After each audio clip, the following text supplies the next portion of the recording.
No, takže ešte raz ahojte, ďakujem za slovo. Na úvod by som chcela povedať, že sa veľmi teším, že môžem robiť niečo, čo je prospešné. Teším sa, že pomáham tvoriť ľuďom svoje domovy. Keď sa totižto z domu stane domov, tak je to krásny a silný zážitok pre všetkých jeho obyvateľov. Ja som veľmi šťastná, že je to aj vďaka nám a vďaka našej práci. Väčšina z vás ma už pozná. Moje meno je Lenka Kováčová a pre Jedno okno pracujem od roku 2017. Predtým som bola zamestnaná vo firme Gavaplast, čo je najväčší slovenský výrobca dverných výplní, takže v tomto oknárenskom sektore sa pohybujem už viac ako 6 rokov. Stavebníctvo všeobecne je pre mňa srdcovou záležitosťou, vyslúžila som si prezývku Polochlap, našťastie na ňo nevyzerám. Veľmi rada sa zapájam do odborných diskusí, počas ktorých sa vždy veľa naučím a ešte radšej trávim čas s kolegami na stavbách. Tam som im nepretržite v petách, ja som šťastná, oni až takí šťastní nie sú, ale našli sme si už nejaký spoločný systém. Patrím do hlavnej zostavy tímových hráčov, ktorí zodpovedáme za komunikáciu so zákazníkmi, s dodávateľmi a ktorí spolupracujeme na našej spoločnej vízii do budúcnosti. Vyznačujeme sa vysokou dávkou zodpovednosti, prehľade v sortimente a predovšetkým schopnosti myslieť niekoľko krokov dopredu. Naša práca si vyžaduje precíznosť, centimetre a niekedy aj milimetre tu hrajú naozaj veľkú rolu. Nie sme výrobná firma, dodávame a montujeme produkty väčšieho množstva výrobných firiem, čím vieme zabezpečiť maximálne prispôsobenie našej ponuky. Požiadavkám zákazníka vlastne. Spájame množstvo produktov dostupných na trhu s tými správnymi zákazníkmi, spájame veľa dobrých nápadov s ideálnymi miestami na ich realizáciu. Pomáhame našim klientom správne sa rozhodnúť a zvoliť ideálne riešenie práve pre ich projekt, ktorý je vždy jedinečný. Bez ohľadu na to, či ide o trojpodlažnú vilu alebo či ide o jedno okno na záhradný dom. Pretože každý projekt je jedinečný pre jeho majiteľa, my tomu hovoríme, že pre jeho autora. Práve preto sa považujeme za veľmi silného partnera na úrovni ako malou obchodu, tak aj na úrovni veľkou obchodu. Široký sortiment môže však ale niekedy pôsobiť odstrašujúco a každý z profilových systémov či z celkových konštrukčných riešení má špecifické vlastnosti. Preto sa s klientami rozprávame, aby sme vlastne zistili ich požiadavky a ich očakávania. Ruka v ruke s rôznymi možnosťami idú ale aj finančné prostriedky, ktoré ľudia sú schopní a väčšinou skôr, ktoré sú ochotní investovať. Našťastie trend sa blíži k tomu, že sa učíme oceňovať aj kvalitu produktov, aj kvalitu služieb. Spoločne si takto preberieme jednotlivé riešenia a zákazník má tak možnosť zhodnotiť 2-3 alternatívy. Kúpiť si tak naozaj to, čo potrebuje, čo chce a čo si môže dovoliť. Pretože niekedy to, čo chce a čo by aj potreboval, nesúladí úplne s tým, čo si môže dovoliť, alebo prípadne, čo si chce dovoliť. Uvediem taký rýchly príklad. Napríklad vila na bratislavských Kramároch bude montovaná v hliníkovom profile s veľkými presklenými prochami, s potrebou bezpečnosti izolačných zasklení. Sú tam väčšinou veľké high portály až do 7 metrov úplne bez problémov. Obvykle biometria býva na všetkých vstupných dverách. Keď to ale porovnám zase s nízkoenergetickým domom pre štvorčlennú rodinu, tak tam už býva obvykle montovaný nejaký plastový profil, ale v najvyššej rade. Tiež sa tu budú vyskytovať veľké presklenia, ale nie už v takých veľkých množstvách, ani nie v takých obrovských rozmeroch. Väčšinou sa bavíme o tom, že to tak 3-3,5 metrové portály. Zase keď to porovnám s rekonštrukciou chalupy, tak tuto montujeme nejaký profil vhodný na rekonštrukcie, obvykle v dekore dreva, sú tam menšie presklenia, chodové dvere sú v nejakom základnom prevedení.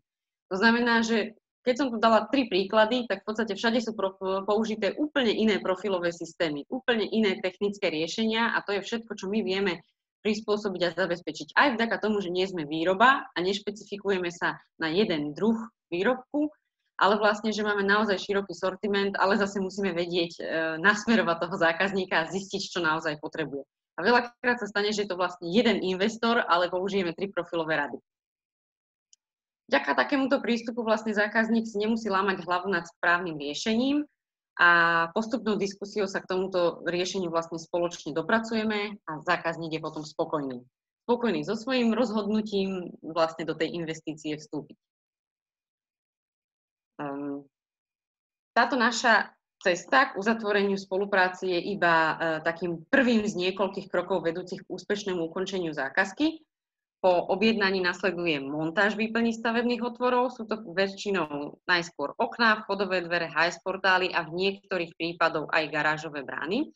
Potom autor svojho diela dokončuje interiérové a exteriérové práce a po dokončení omietok pokračujeme s montážou tieňacej techniky, prípadne tam sú ešte tie garážové brány, sieti proti hmyzu alebo ďalšie doplnky. To ale stále ešte nie je koniec našej spoločnej cesty a pred vykurovacou sezónou najideálnejšie, prípadne podľa potreby vykonávame ešte prvý servis. Skontrolujeme všetky kovania, doliehanie tesnení a prítlak okien. Materiály totiž sa správajú odlišne v rôznych teplotných podmienkach. Zmena prítlaku okna pomáha jeho izolačným vlastnostiam, vyhneme sa tak prúdeniu chladného vzduchu do interiéru a pomôžeme oknám, aby si zachovali svoje izolačné vlastnosti čo najdlhšie. To znamená, aby si zachovali najvyššiu kvalitu počas najdlhšej doby používania. Pridaná hodnota, ktorú odovzdávame našim zákazníkom, sú naše skúsenosti. Na základe komunikácie vieme zhodnotiť, čo by zákazník mal vedieť, čo je pre neho podstatné, aby vedel a čo je našou povinnosťou mu vysvetliť.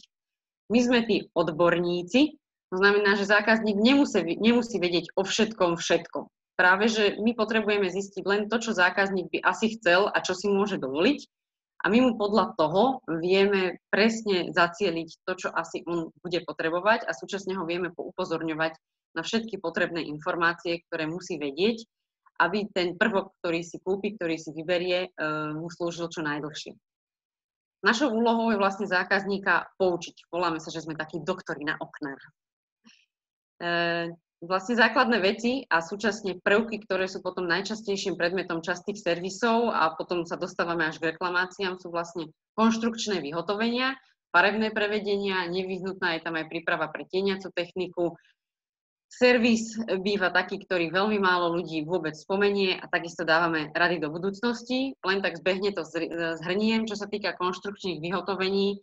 Najväčšie nedostatky bývajú, keď ľudia nie sú upozornení, čo sa týka vchodových dverí, pretože veľakrát si zvolia nepostačujúci profilový systém. Vchodové dvere sú totiž najviac využívaným prvkom na dome, čo sa týka okien a dverí. To si veľa ľudí neuvedomuje, dajú si okná v krásnej, nádhernej farbe a potom budú šetriť na type profilu na vchodových dverách. Je to nezmyselné riešenie, v žiadnom prípade to neodporúčame, potom vchodové dvere nefungujú, manželka príde domov s plnými rukami s nákupom a chytá nervy, pretože nevie odomknúť, potom zase chytá nervy, lebo nevie zamknúť. Je to práve preto, že niekedy teda môže byť zvolená nesprávna dverná výplň, príliš tmavý dekor na nesprávnu orientáciu, napríklad na juh a juhozápad, tam je to veľmi kritické, vtedy vchodové dvere dokážu mať aj 60-80 stupňov, pomaly by sme si na nich mohli variť, ale naozaj nie každý profilový systém zvládne takýto tlak. Prípadne, keď je nesprávny otvor, síce veľmi radi spolupracujeme s architektmi, ale je tam občas problém, pretože architekt nakreslí na papier krásne veci síce, ale nie vždy konzultuje reálne, čo je technologicky možné vyrobiť. Potom teda tieto prvky nie sú funkčné. Čo sa týka HS portálov, tam väčšinou nejaké nedostatky nebývajú. Najväčší nedostatok býva vtedy, keď si zákazník nepremyslí, kam ten HS portál umiestniť. Opäť je to poprvé preto, že architekt niečo nakreslí a vymyslí a po druhé preto, že vlastne nie vždy ten zákazník ako keby chce úplne skopírovať plán toho architekta a stáva sa nám, že sa stretávame vlastne s umiestnením pohovky hneď k tomu HS portálu. Čo sa týka tohto prvku, je to relatívne drahý prvok, keď to spriemerujem, tak je to okolo 3 500 eur za jednu výplň stavebného otvoru. Je to síce krásny prvok, ale pokiaľ ho klient nevyužíva, tak minimálne preinvestoval 1000, 1500, niekedy aj 2000 eur úplne zbytočne.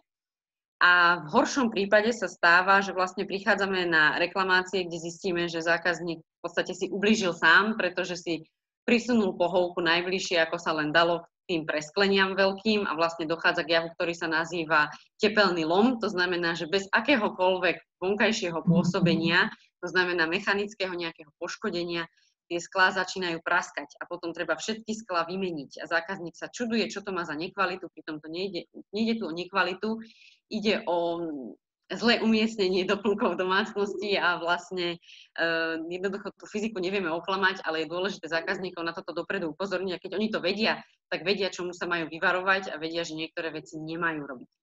Čo sa týka veľkých presplení, tie bývajú občas veľkým prekvapením, pretože nemajú očakávaný efekt bez tienenia totižto. Ak si zákazník dá veľké presplenia, ale nedomyslí vonkajšie tienenie predovšetkým, tak dochádza naozaj k veľkým neželaným nejakým účinkom.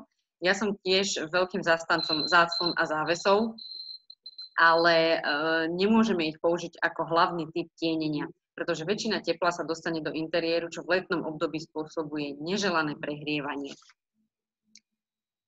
Čo sa týka farebného prevedenia, príliš tmavé dekory sú takisto náchylné na priehyb, je preto veľmi potrebné zvážiť, s akým profilovým systémom je vhodné tmavé farby kombinovať. No a ďalším faktorom tam je potom termín dodania doplnkov, pretože to sa niekedy predĺžuje až na 2 mesiace iba kvôli dekoru, kvôli ničomu inému. No a cena sa tam takisto navyšuje potom niekedy nie len, že o 100%, ale pokojne aj o 400%, iba preto, že si zákazník zvolil nejaký neštandardný dekor. Čo sa týka predprípravy pre tieňacu techniku, takisto je veľmi dôležité zákazníka včas upozorniť, a to ešte vo fáze hrubej stavby, predtým, ako vôbec má vymyslené, čo si na ten dom chce dať. Pretože ak chceme mať tienenie ovládané elektricky a nie manuálne, čo je teda v dnešnej dobe úplne štandardná požiadavka, potom je bezpodmienečná potrebná elektroinštalácia ku stavebným otvorom. A čudovali by ste sa, koľko ľudí to začne riešiť až po dokončení vnútorných omietok aj fasády a vtedy zistiu, kadiaľ by mohli viesť tie káble. Servis je veľmi podceňovaný, predovšetkým pred prvou vykurovacou sezónou alebo všeobecnosti je potrebné nastaviť prítlak okien a následne využívať nastavenie chovania pre letný a zimný režim. Väčšina ľudí toto ani nevie, že vôbec niečo také existuje. Pravidelný servis zaručuje dlhodobú funkčnosť, predovšetkým ju vyžaduje spotrebiteľ a samozrejme je perfektná aj pre nás, lebo čím dlhšie naše produkty fungujú, tým máme spokojnejších zákazníkov a o to menej servisov, ako keby musíme v rámci reklamácií alebo čohokoľvek takto riešiť. Ďalším faktom, prečo spolupracovať práve s nami, je ten, že vám posunieme zo pár cenných rád, ako si nepokaziť dojem z nových okien hneď na začiatku. Veľmi zreteľne prizvukujeme, že je dôležité odlepiť ochranné pásky z okien aj zo skiel. Tie totiž vlastne chránia okná počas prepravy a montáže. Vo chvíli, keď sú okná namontované, začínajú byť pásky nebezpečným prvkom a môže sa stať, že vplyvom slnečného žiarenia alebo mrazu pásky už nie je možné odlepiť. Mohla by som pokračovať ešte dosť dlho, ale počujem tu veľmi silné pípanie, takže viem, že musím končiť. Takže už iba poviem pár slov na záver. Ja a moji kolegovia robíme maximum preto, aby ste sa tešili z vášho projektu, na ktorom sa vlastne my spolu podielame, aby ste boli spokojní s tým, čo ste vytvorili. Požičala som si jednu krásnu vetu: v zdravom dome žijú šťastní ľudia, a ja som veľmi vďačná za to, že to, čo robím, naplňa nie len mňa, ale aj ľudí, ktorým naše služby poskytujem. Ďakujem vám teda za vašu pozornosť. Ďakujem vám za to, že mi pomáhate budovať môj projekt a moju vlastnú víziu mojej vlastnej predajne, z ktorej budú odchádzať šťastní ľudia. Ďakujem, Lenka Kovačová, spoločnosť Jedno okno.